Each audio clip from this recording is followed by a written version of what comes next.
In the Custom House preface, Hawthorne resolved to undo the curse he had inherited from his Puritan ancestors. The romance of the Scarlet Letter made good on Hawthorne's resolution by undermining belief in the infallibility of the Puritan's judgment. It was the Puritans' unquestioning fidelity to the truth of their moral allegories that compelled them to reduce Hester Prynne to an unchanging personification of adultery. Hawthorne invented a narrator who re-entered this scene of decisive Puritan judgment in order to instill reservations and second thoughts about the allegorical imagination justifying it. It was Hawthorne's narrative art of second thinking that cultivated the deliberative attitude within his readers, designed to undo the hold of the allegorical imagination.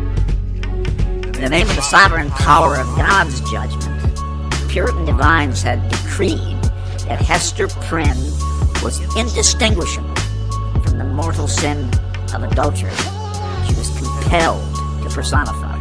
As Hester Prynne stood immobilized with Pearl on that scaffold in the opening scene of the Scarlet Letter, she bore the full force of the Puritans' devastating judgment. Hester nevertheless decided to stay within the Puritan community and was excommunicated, remaining within Old Boston as a caregiver to its poor, sick, and its dying. Hester's daily practices of compassion gradually brought about a change in the Puritans' heart. Hester's selfless acts of kindness prompted members of the Puritan community to question the fairness of the allegorical disposition that had demanded her continued exclusion. More inclined to interpret the Scarlet Letter as a sign of Hester's angelic virtues, the Puritans began to recognize the central part Hester played in the transformation of Old Boston from a community of judgment to a community of care. In changing their interpretation of the significance of Hester's character, the Puritans had also broken free of the constraints that moral allegories had imposed on their hearts and minds.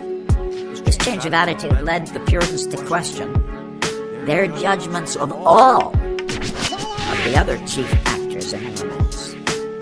All that is except for one. Roger Chillingworth never wavered from his commitment to exact merciless, cold-hearted revenge from Arthur Dimmesdale, because he never displayed an inkling of remorse for the hate-filled jealousy that consumed him. Chillingworth was unlike Hester, and unlike Arthur, and unlike the other characters in Hawthorne's counter-allegory, in that he had himself chosen to become identical with the vice of revenge that the Puritans, as well as the romance's narrator, believed he personified.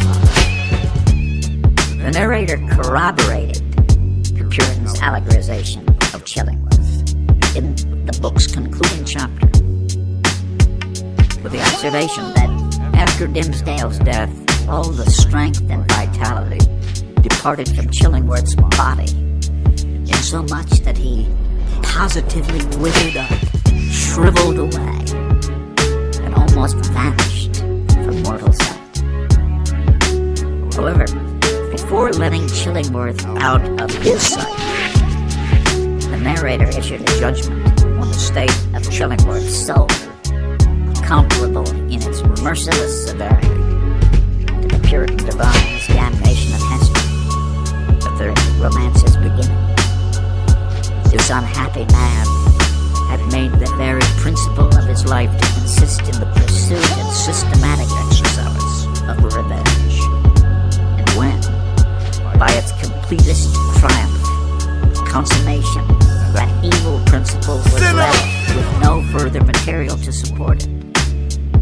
When, in short, there was no more devil's work on earth for him to do, It only remained for the unhumanized mortal to betake himself, whither his master would find him tasks enough and pay him his wages duly.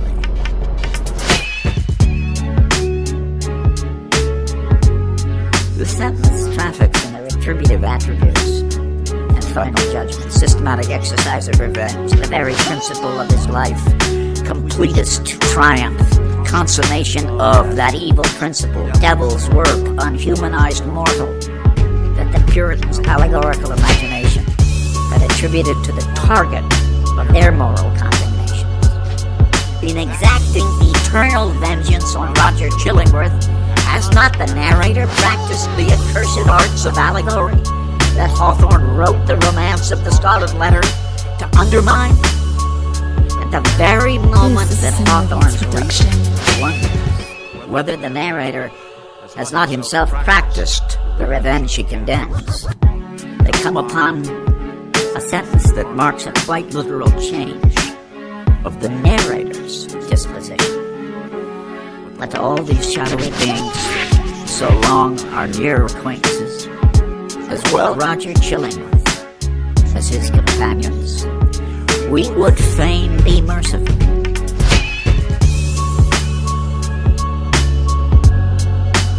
Rather than tethering Chillingworth's immortal soul to the unhumanizing specter of revenge, a narrator has arrived at a reevaluation of his motives for revenge that reimagines Chillingworth's hatred as a form of thwarted love. It is a curious subject of observation and inquiry, whether hatred and love be not the same thing at bottom. Each, in its utmost development, supposes a high degree of intimacy and heart knowledge. Each renders one individual dependent for the food of the affections and spiritual life upon another. Each leaves the passionate lover, or the no less passionate hater, forlorn and desolate by the withdrawal of his subject.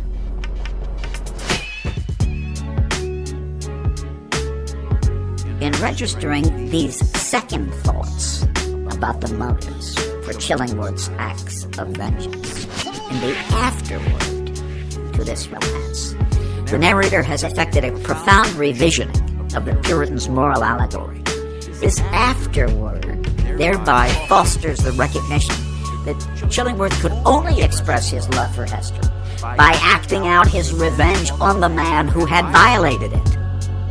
All the love Chillingworth felt for Hester inhabited his hate-filled revenge for Dimmesdale, who, in this sense, became his lover, thereby completing the love triangle and undoing the curse of the allegorical imagination.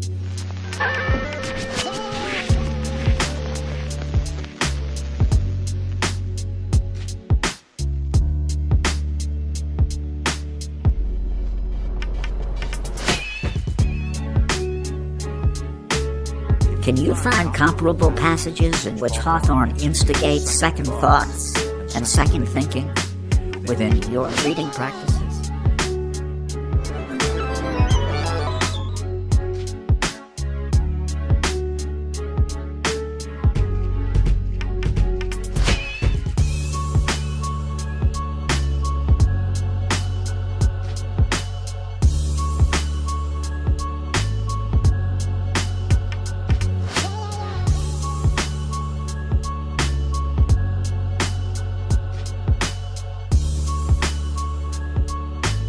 This is a Cinema Beats production.